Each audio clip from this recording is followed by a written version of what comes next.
તો એક મહત્વના સમાચાર મળી રહ્યા છે। નજર કરીએ મહત્વના સમાચાર પર।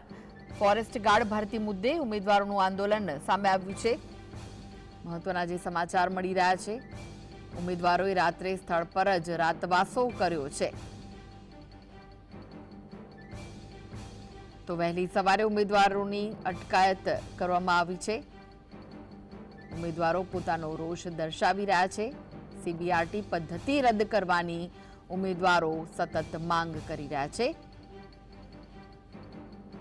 ઉમેદવારોનું કહેવું છે કે અમે અમારો હક માંગી રહ્યા છીએ, અમને હક મળવો જોઈએ, અમારા માર્ક્સ બતાવવામાં શું વાંધો છે તેવું ઉમેદવારોનું કહેવું છે અને તેને લઈને જ તેઓ વિરોધ કરી રહ્યા છે। પરીક્ષાના માર્ક્સ જાહેર કરવા ઉમેદવારોએ માંગણી કરી છે।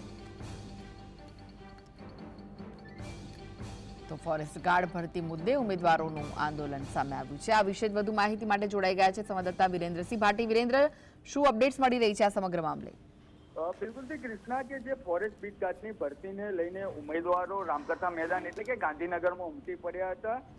ત્યારબાદ જે ઉમેદવારો હતા તેમની એક જ માંગ જોવા મળી રહી હતી કે તેમના દ્વારા જે છેલ્લા એક અઠવાડિયાથી જે આંદોલન ચલાવવામાં આવી રહ્યું છે અને જે સીઆરબીટી પદ્ધતિથી જે એક્ઝામ લેવામાં આવી હતી તે એક્ઝામ નાબૂદ કરવામાં આવે, તેની સાથે સાથે જે પણ ઉમેદવારો છે તેમના દ્વારા જે એક્ઝામ આપવામાં આવી અને જે રિઝલ્ટ બહાર પાડવામાં આવ્યું છે તે રિઝલ્ટને લઈને તમામ ઉમેદવારોના માર્ક્સ જાહેર કરવામાં આવે। કારણ કે અત્યાર સુધી જે પદ્ધતિથી એક્ઝામ લેવાઈ અને તમામ ઉમેદવારોને કોણ ઉમેદવાર પાસ છે કોણ નપાસ છે તેની જાણ કરાઈ છે, પરંતુ કયા ઉમેદવારને કેટલા માર્ક્સ મળ્યા છે તે મુજબની જાણ નથી કરાઈ। તે મુદ્દાને લઈને હાલ તમામ ફોરેસ્ટ બીટ ગાર્ડના જે ઉમેદવારો હતા તે મેદાને ઉતર્યા છે। ગઈકાલે બપોરના અરસામાં જે હસમુખ પટેલ છે તેમની સાથે 10 જેટલા ઉમેદવારોએ રજૂઆત કરી હતી ને તેમના દ્વારા તેવું પણ કહેવામાં આવ્યું હતું કે 9 તારીખ સુધીમાં તમામ ઉમેદવારોનું માર્ક્સ સાથે લિસ્ટ જાહેર કરવામાં આવશે, પરંતુ જે તમામ ઉમેદવારો છે તે ચર્ચના મત નથી થઈ રહ્યા અને તેમના દ્વારા એક જ માંગ છે કે અમારું રિઝલ્ટ તાત્કાલિક જાહેર કરવામાં આવે।